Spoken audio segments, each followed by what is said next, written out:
தமிழகம் முழுவதும் பெண்களுக்கு இலவச பேருந்து பயணம் விரைவில் விஜய் அறிவிப்பார். அமைச்சர் பேட்டி. தமிழகம் முழுவதும் பெண்களுக்கான இலவச பேருந்து பயண திட்டம் குறித்து ஆலோசனை நடந்து வருகிறது. இதுகுறித்து முதலமைச்சர் அறிவிப்பார் என சேலம் அரசு மருத்துவமனையில் ஆய்வு மேற்கொண்ட போக்குவரத்து துறை அமைச்சர் விஜய் தமிழன் பார்த்திபன் செய்தியாளரிடம் தெரிவித்துள்ளார். சேலம் தெற்கு சட்டமன்ற தொகுதியில் வெற்றி பெற்று தமிழ்நாடு போக்குவரத்து துறை அமைச்சராக பொறுப்பேற்றுள்ள விஜய் தமிழன் பார்த்திபன் இன்று அதிகாலை சேலம் வந்தார். பின்னர் மேட்டூர் அருகே குளத்தூருக்கு சென்ற அவர் கோவையில் 10 வயதில் பாதிக்கப்பட்ட சிறுமியின் வீட்டிற்கு சென்று குடும்பத்தினருக்கு ஆறுதல் தெரிவித்து பின்னர் சேலம் திரும்பினார். இந்த நிலையில் அமைச்சர் தமிழன் பார்த்திபனுக்கு வலது கையில் ஏற்பட்ட வலியின் காரணமாக சேலம் அரசு மருத்துவமனைக்கு சிகிச்சைக்காக வந்தார். அங்கு அவருக்கு இசிஜி ஸ்கேன் செய்யப்பட்டு பரிசோதனைகள் செய்யப்பட்டு மருத்துவர்கள் சிகிச்சை வழங்கினர்.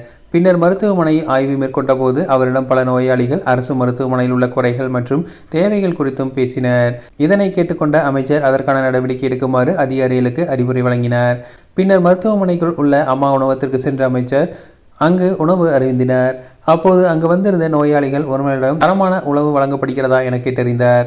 தொடர்ந்து செய்தியாளர்களை சந்தித்த போக்குவரத்து துறை அமைச்சர் தேர்தல் வாக்குறுதியில் பெண்களுக்கு அனைத்து பேருந்துகளிலும் இலவச பயணம் என்ற திட்டத்திற்கான பணிகள் எப்போது வரும் என்ற கேள்விக்கு அதற்கான பணிகள் ஆலோசனைகள் நடந்து வருகிறது. விரைவில் மாண்புமிகு தமிழக முதலமைச்சர் அதற்கான அறிவிப்பை அறிவிப்பார் என்று கூறியுள்ளார்.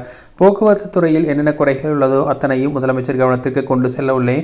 இது மக்களின் ஆட்சி. ஏழை எளிய மக்களுக்காகவே ஆட்சி அமைக்கப்பட்டுள்ளது.